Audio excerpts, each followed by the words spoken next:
3-1 versus 1-3 does not look good for the silver and black on paper. The good thing for the Raiders, games aren't played on paper. We break down Week 5's matchup, the Colts, the Raiders. We do that on Thursday's edition of the Locked On Raiders podcast, October 2nd, 2025.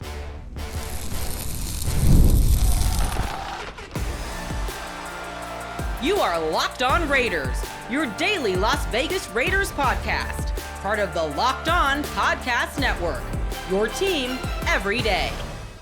And welcome in, Raider Nation, to another edition of the Locked On Raiders podcast. Thank you so much for making the show your first listen of the day. Definitely appreciate you if you're catching the show wherever you find your favorite podcast, or you're checking us out by way of the YouTube page. We appreciate both. Show grows each and every day because of your support and the great job my man Ari does behind the scenes, making sure we look good and sound good each and every day. We shout him out. We appreciate him. Does a lot of fine work. He's on Twitter at Ari Produces. You can hit me up as well at your boy Q254. And normally we have the Locked On Raider podcast voicemail line for you, 707-654-4693. Anyone who's, frequents the show knows on Thursdays we don't have calls or texts. It's the crossover edition. So we'll get back to calls and texts. We'll do that in segment number 3 of Friday's shows. We close out the week really strong. But today it's all about the Colts. It's all about the Raiders. We call it Crossover Thursday here on the Locked On Podcast Network. A host of whoever's up on next on the schedule and myself, we always talk storylines, we talk matchups, and we talk path to victory each and every week on every Thursday. Again, a lot of people enjoy this show more than any show that we have throughout the course of the week, and that's cool.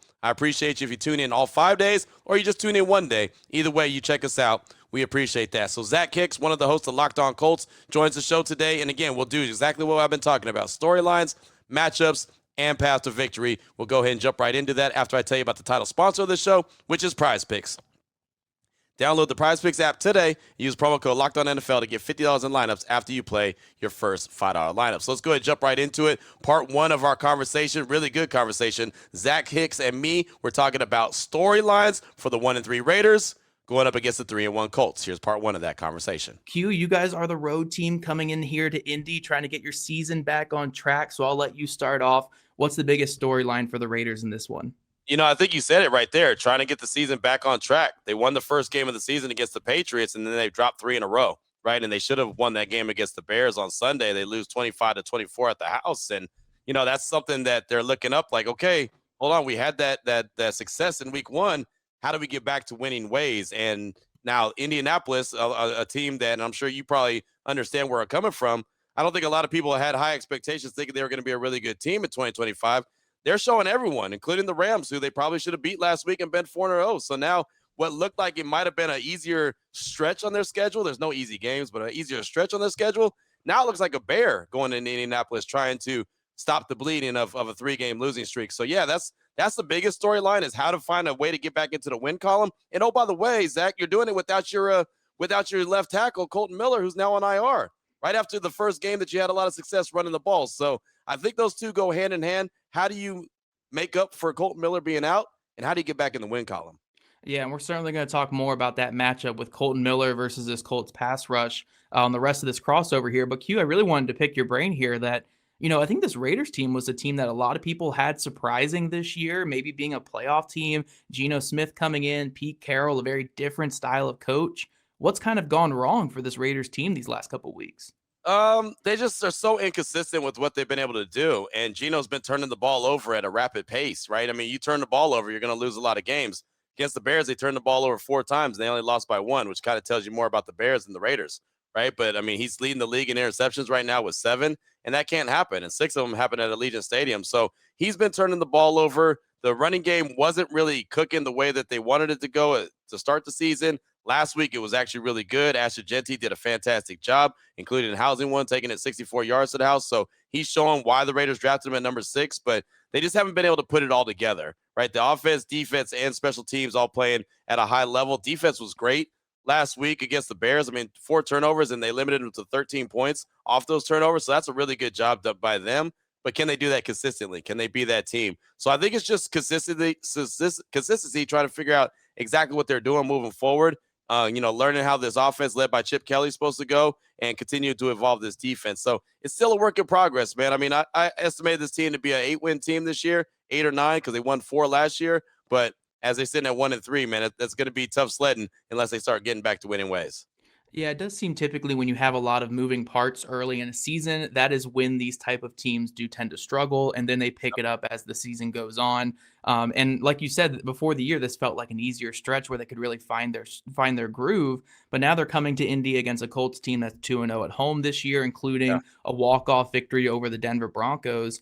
And I think the biggest storyline for the Colts is just showing that those first three games, or heck, you could even include the fourth game in here, despite it being a loss, because they did go toe to toe with the Rams. Just continue showing that those are not flukes. You know, that this is a new Indianapolis Colts team. They're not the same old 8 to 9 win team. They are a team to watch in the AFC picture that can potentially get into the playoffs this year. So, big key for it this year will be converting their opportunities on offense, unlike last week where they had the dropped ball at the 1 yard line going into the end zone, which everyone saw. They had the holding penalty that wiped out a Jonathan Taylor long touchdown run.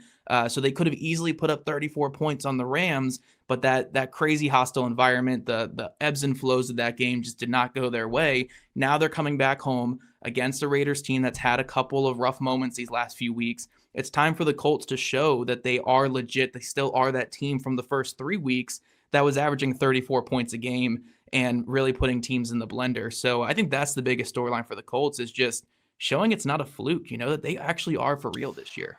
What's been the key, though, to the success? Because, again, like I said, I looked at the Raiders' schedule. They had the Bears, the Colts, and the Titans. And I said, you know what? There's a chance that they can go on a 3-game winning streak right here. And, again, that's not disrespecting any of the teams. It's just looking at it like, okay, I don't know what to expect, especially since, Anthony Richardson, Daniel Jones, who's going to be the starting quarterback, right? And there just wasn't a lot of high expectations from my point of view. But, again, they're off to a 3-1 start, playing some really good ball. But what has been the biggest key to their success so far?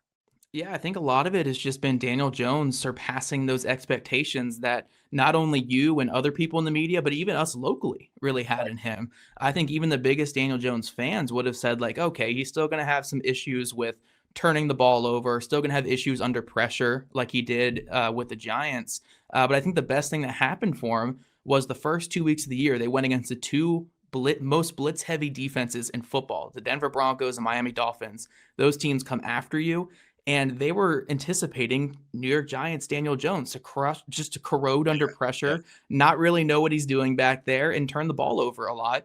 And what we saw, especially in those first 3 weeks, but even a little bit this last week as well, is this has been a different Daniel Jones. He still has his limitations. He's not the Josh Allens or the Pat Mahomes or these top tier quarterbacks.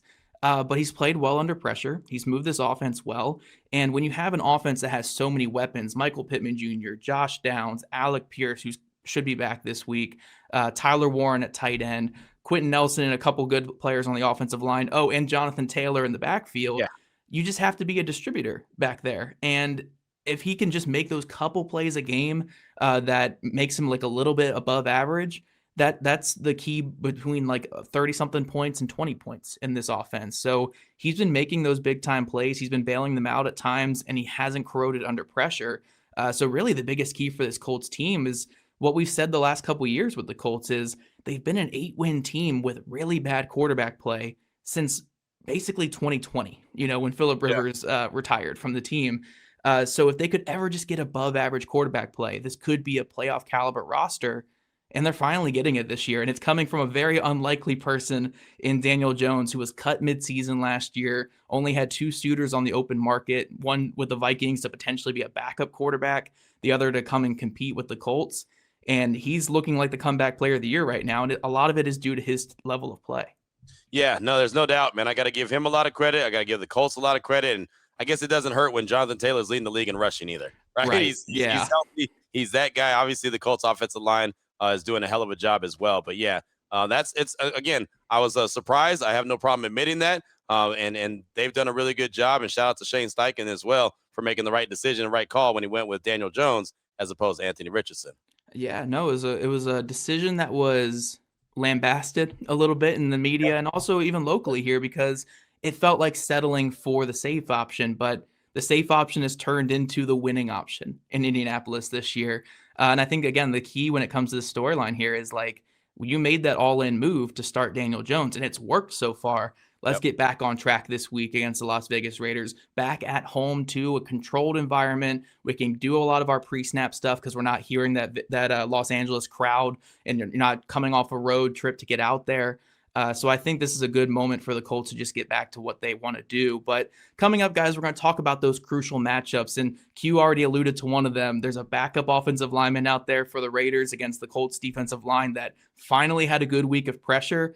So we're going to talk about that and a couple other matchups here in just a moment. So that's the biggest storylines right there. And as you heard Zach say, oh, yeah, we're going to get into Colton Miller. Colton Miller being on the IR, being the left tackle, being down for the silver and black. Obviously, that's a big deal. When we talk about matchups in segment number 2, guarantee Colton Miller, guarantee the Raiders offensive line. The trenches are going to be a big part of that conversation. We'll do that coming up in segment number 2 of today's Locked On Raiders podcast. Before we get to that, though, I do want to tell you about a couple great sponsors here on the show. And the first one is FanDuel. The NFL season is here. Matter of fact, we're already going into week 5. It goes by just like that. FanDuel has an offer that you don't want to miss. Right now, new customers can bet just $5 and get $300 in bonus bets if you win. That's right. You pick a bet, you put down $5, and if it hits, you'll unlock $300 in bonus bets to use across the app. And you could do it so many different ways. They have so many different ways to play on FanDuel. They got parlays that you could do. You could try some player props. That's always one that I think a lot of people love, player props. And you can even follow the live lines during the games. It makes watching football even more exciting when you got a little something riding on the action. So you could be a casual fan or love deep diving into the stats. FanDuel makes the game day experience that much better. So what are you waiting for? Get up off your couch. Stop looking at your ugly relatives, man. Visit FanDuel.com right now to download the FanDuel app today and get started.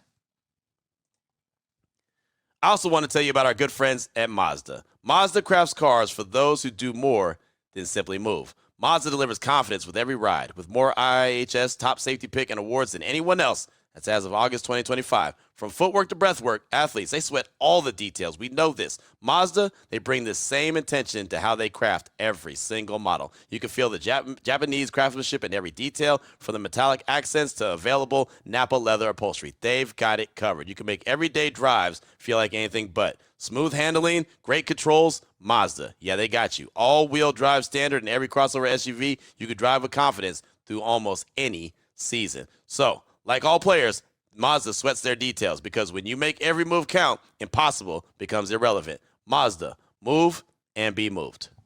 All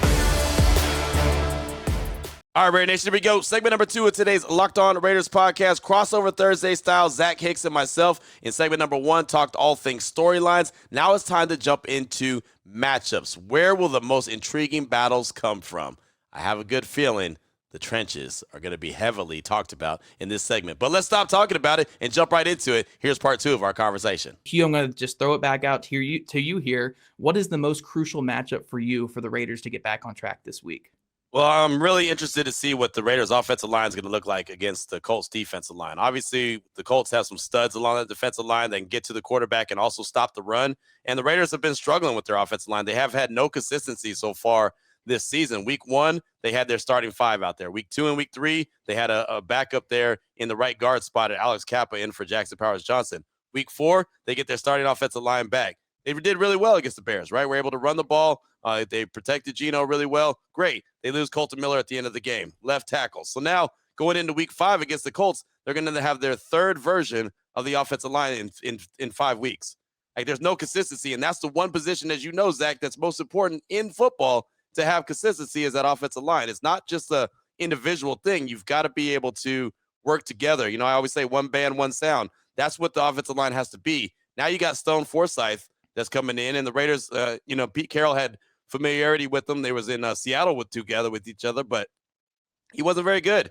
Let's just call a spade a spade. He wasn't very good. So he's going to have to try to step up and really hold that spot down for Colton Miller, who's been their best offensive lineman so far this year. And that's not going to be easy. So now Geno's going to have to try to learn to trust him. And he's already been having trouble, keeping the ball, in the Raiders' possession and not turning it over. So that's going to be an issue. Ashton Jeanty now is going to have to try to run behind another version of the offensive line. Like, it really comes down to the trenches. Like, I know every game does, but to me, this one's really going to come down to the trenches. How quickly can Stone Forsythe get on the same page with the rest of the offensive linemen? Will that affect Geno? How much will it affect him? And obviously, how much will it affect Ashton Jeanty as well?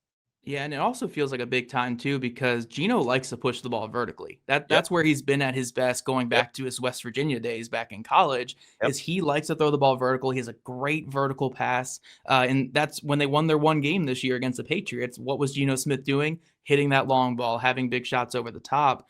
So when you have a backup left tackle in there, it makes it tougher to trust your pocket, to Yep. trust where you are going to be. And it seems like bad timing for the Raiders too, because Leatu Latu, the Colts' first-round pick from last season, is coming off a game where he had 9 pressures, a sack, a couple quarterback hits, and a 35% pass rush win rate against the Los Angeles Rams. I Wow. think the Colts are going to put him over top of a backup offensive tackle as much as possible in this one. So I think that is going to be one of the biggest individual matchups in this game is how Forsyth or is it going to be Forsyth? Do we know that for sure right now, or is it okay? Yeah, Because I know they talked about Charles Grant a little bit as well. Yeah, Charles Grant's not ready yet. I mean, he's the third Yeah, round pick out of William and Mary. He's just not ready. But Pete Carroll told us on Monday that if Colton couldn't go, it'd be Stone. And then we talked to him on Wednesday as well. And so Stone's ready. He talked to Stone in the locker room. He said he's been in the system for 3 years, so he knows what it's like. And I understand that and I respect that. And I want the young man to have confidence because, well, if you don't, then you're already in trouble. But it's not, again, like I said, it's not an individual thing. It's not like he's a cornerback and he's just trying to learn how to play the position. It's a left tackle, and he's got to know what the left guard's doing. The left guard's got to know what the center's doing. The center's got to know what the right guard's doing, and the right guard's got to know what the right tackle's doing. It's not just an individual thing. So that's why it's the bigger issue for me is how quickly can they get on the same page, get reps so they know what each other is doing without really saying a word, right? Having that kind of silent communication. It's not going to happen right away. That's for sure. yeah, no, for sure. And I want to keep it in the trenches here because I think, like you said, man, like most games come down to how the trenches are won. That's how the Eagles won a Yeah. Super Bowl last year. They had the best trenches on both sides of the football that led to that victory in the Super Bowl. But going to the other side of the ball, the Colts offensive line is coming off a game where they were just killed by the Rams defensive line. Jared Verse, Byron Young got after them all game long. And the Colts silent count was pretty much figured out by that defensive line by the second and third quarter. And it led to just a massacre up front. The Colts were able to put points on the board still, but it was not the prettiest game from just an operational standpoint on the Colts offensive line. And it doesn't get much easier this week because now you get Max Crosby, a 1A pass rusher on the outside who moves around. He got did he get the interception last week? I know he knocked the ball up in the air. Yeah, Yeah. knocked the ball in the air, got the interception, had multiple pass defense. I mean, the dude was all over the field. He was an Yeah. absolute madman on Sunday. Yeah, no, Max Crosby's always a madman. He's one of the best players in football. And then an emerging young player that you guys stole from us last year, Jonah Luwalu, as well. I've seen him having some good moments this Yeah. year. So they have a good defensive line there with Vegas. And the Colts, luckily, are getting healthier on the offensive line. It looks like right guard Matt Gonsalves should be back this week, so their starting 5 should be back. But they need a rebound game against, again, Max Crosby, Jonah Luwalu for some reason that we couldn't keep him last year. It's very sad still to this day. And other players on that D line. The Colts offensive line really needs to bounce back. Well, I'll tell you, man, that's one of the strengths of this Raiders team is their defensive line, being able to get to the quarterback and then also being able to stop the run. And that's why I think that that's going to be such a huge challenge as well is what is that offensive line going to do against that defensive line to help free up Jonathan Taylor? This Raiders defense, if you look at it, the way that they're literally built to stop the run. And if they do stop the run, they try to make a team one-dimensional, pin their ears back so a guy like Max Crosby, Malcolm Coons, Tyree Wilson, and others could get to the quarterback. But you look at their linebackers, Jermaine Pratt, right? You got Landon Roberts, right? You got Jamal Adams. Like these guys, Devin White. These guys are all guys that are sure tacklers, veterans that know how to tackle. And they did a good job, except for week 3 against the Commanders, where I don't know what that game was. And they don't either. They just kind of chalked that up to a terrible game in D.C. But for the most part, they've been doing really good limiting teams when it comes to rushing. Matter of fact, the Bears only had 2 yards rushing in the first half of the game on Sunday at Allegiant Stadium, which is incredible because that's just not heard of. So that's where their butter is. That's how they butter their bread is by stopping the run and having a very strong defensive line. So we'll see if they can get back to that. I know, again, like I said, the Colts are going to want to run the ball, and Jonathan Taylor leading the league in rushing right now is not going to be an easy out at all. Yeah, no, for sure. And one thing I really want to throw your way too is what the Colts do to set up their run game is they pass to set up the run, right? So they'll come out in 12 personnel, some heavier 11 personnel sets with receivers motioning into the backfield, and they will throw the ball at a 70, 75, 80% rate out of play action all first half long. Taylor will get like 6, 7, 8 touches in a first half, but that where he does his damage is in that second half. So I would say one of the biggest matchups for not only the Raiders this week, but for any team that plays the Colts is you got to limit the passing in the first half and make sure you go into halftime either tied or with a lead. Because if the Colts have a lead coming out of halftime where they just threw for 200 yards on you, Yep.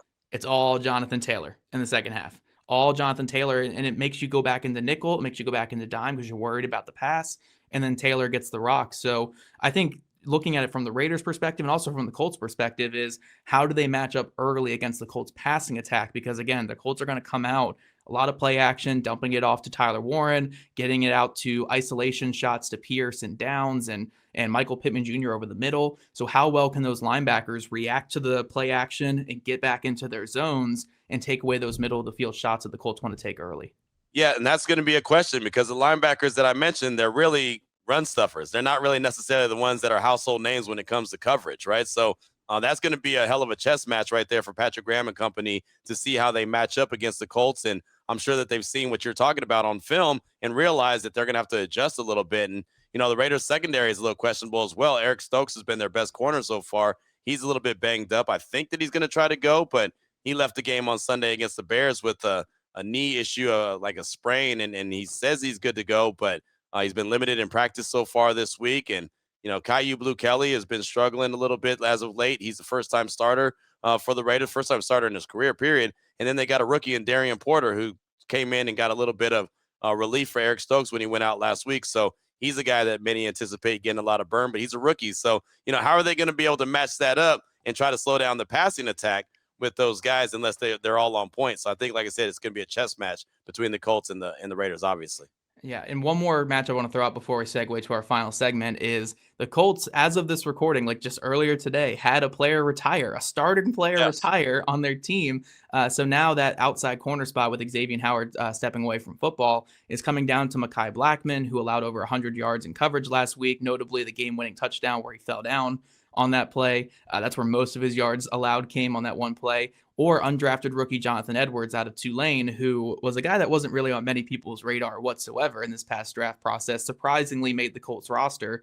So those could be two guys fighting for a starting role for the Colts this week, which I think a big matchup will be Trey Tucker on the outside versus one of those guys, or Geno Smith, again, a willingness to go down the field against some backup corners with Howard retiring. So that'll be a big matchup to watch. But don't worry, guys, we have even more coverage coming your way. We're going to talk about the keys to victory for both the Raiders and the Colts coming up here in our final segment on today's show. Okay, I admit it. I cheated. I already knew. I already knew what was going to be talked about. But with that being said, I think we all knew that the trenches are going to be so important in the matchups, especially with Colton Miller being out and knowing that Stone Forsythe is going to be the guy up first for the Raiders at that left tackle spot. Definitely going to be a matchup to pay attention to. How did Chip Kelly, how did Geno Smith, how did the Raiders in general make up for the backup left tackle being in as opposed to Colton Miller, the best left tackle the Raiders have, the best offensive lineman, I should say, the Raiders have. Obviously, we'll find out coming up on Sunday. But coming up in segment number 3, Paths to Victory. What is it going to take for the Colts? What will it take for the Silver and Black? We'll do that next on today's edition of the Locked On Raiders podcast. Before we get to that, though, I do want to tell you about another one of the great sponsors we have here on the show, and that is Gametime. With NFL season back, honestly, there's nothing better than being in the stadium, surrounded by fans, cheering on your team. But let's be honest, getting tickets can be a hassle. Login screens, queues, price jumping at checkout, it gets frustrating. That's why you got to use Gametime. That's the app that gives the advantage back to the fans. Gametime is fast, easy, and backed by Gametime Guarantee, which means you always get 100% authentic tickets delivered on time and at the best price. Plus, all fees are included, so the price you see is actually the price you pay. The app makes it super simple. You can see the exact view from your seat before you buy. They've got great zone deals. Pick the selection. Gametime picks the seats, and you save big. And honestly, it's faster, cheaper, and less stressful than any other way you'll buy tickets. That's guaranteed. Download the Gametime app right now. Create an account. Use promo code LOCKEDONNFL for $20 off your first purchase. Terms do apply. Again, the promo code is LOCKEDONNFL. LOCKEDON NFL for $20 off. Swipe, tap, ticket, go. Download Gametime today. Here we go, Raider Nation. Segment number 3 of today's Locked On Raiders podcast, crossover Thursday. So we've talked all things storylines. We've talked the matchups. Now we got to talk about paths to victory for both the Colts coming in at 3-1 and the Raiders going into the game 1-3. So what is it going to take for either one of these teams to get the win? The Raiders in particular to stop the bleeding, stop the 3-game skid? Well, we'll talk about it right now here. Segment number 3 of today's Locked On Raiders podcast. Let's jump into it. We're talking about the keys to victory for both of these teams. Q, what do you got for the Raiders this week? Well, I think they have to try to have as much as a balance of attack as possible, right? They have to be able to throw the ball and then run the rock. And again, I go back to the trenches. It's going to be challenging without their starting left tackle out there who's on IR right now. So they have to try to do that. Week 1, Geno was able to throw the ball around the yard, did a really good job, and they won the game. But they know that that's not going to be sustainable. So they've got to be able to be balanced. Ashton Genty really came around last week against the Bears. Would like to see him continue to get lathered up and run like that he wants to, and that Pete Carroll wants him to. And Chip Kelly's offense works better when he has a really good run game. So they've got to try to establish that. But like I said, it's going to be really difficult not having that key cog on that offensive line. So how do they adjust to that is going to be something to pay attention to, especially early on in the game. And it's funny you mentioned Jonathan Taylor getting a lot of his carries in the second half. That's what the Raiders really want to do, is have Ashton Genty get a lot of runs in the second half. That means that they're either winning the game or they're really close and they can stick to their game plan, right? If they have to air it out, that means they're coming back from behind. So I think they have to be balanced as possible on the offensive side of things and get the ball out of hands of Geno Smith. When they are throwing the ball, get it out of his hands as quickly as possible. Just because, again, the offensive line, I think, is going to be a little bit leaky. So offensively, that's what it's going to be, balanced and quick hitters. I don't think there's going to be too many deep shots just because I don't think he's going to have the time to stand back there in the pocket. And then, when it comes to the defense, they've got to have to stop the run, whenever the Colts hit them with the run. If it's early, if it's late, whenever, they're going to have to do that. They have to stop the run. And I think they're going to have to create a couple turnovers. I think if Daniel Jones puts the ball in harm's way, they have to go get it. Right? The Raiders have never been a team in the last 4 or 5 years that have been just dominant when it comes to creating turnovers, but they need to find a way to get the ball. Go see ball, get ball. They need to do it a couple times. Give that offense maybe a couple short fields and take advantage of it. So it's really not a hard recipe, but it's not the easiest recipe when you're going on the road to face a team that's actually playing really good ball this year. Yeah, no, you said it best there. On the road, going to a dome team that has been very comfortable at home this year. I think in the Colts, 2 home games this year? They've had 32 points scored, I think, in the 2 games this year combined, or 32 points per game scored in the 2 games combined. So yeah, this Colts team is scoring really well at home. And I think that's gonna be my biggest key right here. My number 1 key is the Colts offense just getting back on track, getting the process rolling again, getting those penalties out of your system, the pre-snap calls out of your system, getting everybody healthy, get back to what was working in those first 3 games and just shake that Rams game out completely. When it comes to the defense, I think the biggest key is just making Geno Smith hold that ball just a tick longer than what this Raiders offensive staff wants him to. They know as well as we know that left tackle is going to be exploitable, so they're going to want quick hitters. They're going to want screens. They're going to want to get that ball out of his hand. So as much as Lou Anarumo can disguise blitzes, show 5, bring 4, show 5, bring 6, show 4, bring 6, change as much of the picture as possible, drop guys into coverage late. So Geno Smith has to go from 1 read to 2 read, make him hold it 0.1, 0.2, 0.3 seconds longer. And that could be the difference between getting 5 sacks or 1 sack in this weekend. So I think that's going to be a huge one. And then I think the biggest one, another big one for the Colts here, is just get points on the board early. We talked about how the Colts plan of attack is Shane Steichen says that he wants to throw to score, run to win. Essentially what that means, though, is it's throw to set up the run, throw to soften the defense and set up that run in the second half. You can only really do that if you are leading or you're in a pretty close game there going into the second half. Last week, they felt like they were trailing, but they were really kind of suffocated a lot on offense all game long, and they got away from the run. Get that lead early, go out there, score on your first drive, score on your second drive, and put this Raiders team distance from you. Show them that they're the 1-3 team and you're the 3-1 team early when you're the home team, and you can really demoralize your opponent. But I think this Colts team, it's really just about getting back on track, getting to where they were in those first 3 games and washing out all the lady unluck in week 4 that they just had. Everything going against you, the bad bounces, the weird drops at the goal line, the holding penalties. Get all that back at home in week 5. Yeah, and one more thing for the Raiders, they just can't beat themselves. Right. That's one of the things. And you talking about the mistakes that the Colts made, that makes me go back to Geno Smith turning the ball over, the Raiders getting dumb penalties at the worst times. they're not a good enough team to overcome that. They're just not, right? And some teams, they find ways to overcome it. If they have 10 penalties and go for 100 yards and a couple turnovers, sometimes they're able to still win that game. The Raiders aren't in that category. So they have to make sure that they play a clean game. They can't turn the ball over at a rapid pace like Geno's been doing. And they definitely can't have dumb penalties that put them behind the sticks or give their opponents, first downs when they don't need to have first downs. So got to play a clean game as well.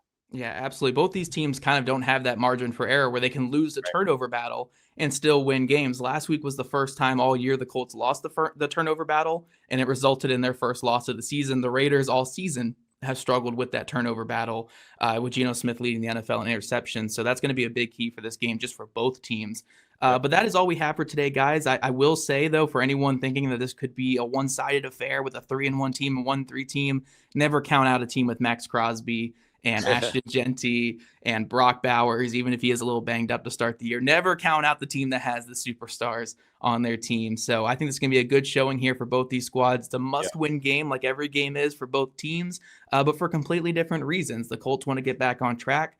The Raiders want to salvage the season and roll into the Titans with a chance to go 500 to start the first 6 games. So I think we're going to get a good one here on Sunday, guys. We appreciate you all tuning in to this crossover, though. Thank you for making Locked On Colts and Locked On Raiders your first listen today and every single day. The NFL season is finally here, so if you're your next listen, get a double dose of the Locked On NFL podcast. Tyler, the Madman Rowland, gives you a shot of espresso to start your football day, while Tony Wiggins takes you into the barbershop for the smoothest breakdowns to end the day. Find Locked On NFL on YouTube or wherever you listen to your podcast. If you guys don't already, make sure you're following us on social media as well, at Zach Hicks2. And Q, are you on Twitter or anything like that? Yeah, at your boy Q254. There we go. Yep. At your boy Q. You guys can check more of that Raiders content. For Colts fans too, go over there and check out Q's content. Does some great work over there. And subscribe to our shows on YouTube, wherever you get your podcasts. Have a great day, guys. We'll be back with you on Friday for our final recaps before the big day. So there it is. There it was. That was the crossover edition. Hopefully you enjoyed that. Zach Hicks, Locked On Colts, one of the hosts, does a fantastic job. Definitely encourage you to go check out that show so you can learn a little bit more about the Indianapolis Colts, the Week 5 opponent for the Silver and Black. And, of course, we'll be back tomorrow as we talk about keys to victory. We'll have another injury report from the Silver and Black and the Colts, so we'll see who has a good chance of being in, who most likely will be out coming up on Sunday. And we'll obviously have plenty more news and notes, and your calls and texts. We'll get back to that as well, as we didn't have any on today's show. So until Friday, Raider Nation, take care of yourself, take care of your family, love on your family. Most importantly, as always, just win, baby.